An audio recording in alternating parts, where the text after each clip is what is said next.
Hippo. Hippo? পুরো নাম কি? হিপো? হিপোটস। হিপোটস? হিপোটপমাস। হিপোটপমাস? মাম্মা, এটা হচ্ছে পান্ডা, এটা মাংকি, আর এটা হচ্ছে কয়লা। এর ইংলিশ একদিন আমার জীবন নিয়ে নেবে। একদিন তোমার ইংলিশ আমার জীবনে। কয়লা? কয়লা কোন প্রাণীর নাম? কয়লা? হ্যাঁ, উনুন জ্বলাচ্ছ তুমি। উনুন। এটাকে কয়লা বলে না? এটাকে তো কয়লাই বলে। এটাকে কোয়ালা বলে। কোয়ালা, কয়লা না। ভগবান, লর্ড ক্লাইভের নাতিকে বিয়ে করলে যা হয়। উনুন উনুন উনুন। আমার ইংলিশ টিচারকে যদি আমি সামনে পাই না, এরকম নিব ঢুকাবো। আমি তো কয়লাই জানতাম। ওইটা যদি কয়লা হয় তাহলে তুমি আমাকে বলো এইটা কি?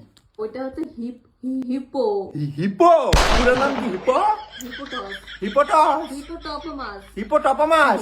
হিপোটপমাস? হিপোপটেমাসকে বলে হিপোটপমাস। আমি যদি কোনদিন মরি না, তোমার ইংলিশের জন্য বলবো। কি হিপোটমাস? কি বললা? হিপোপটস? কি?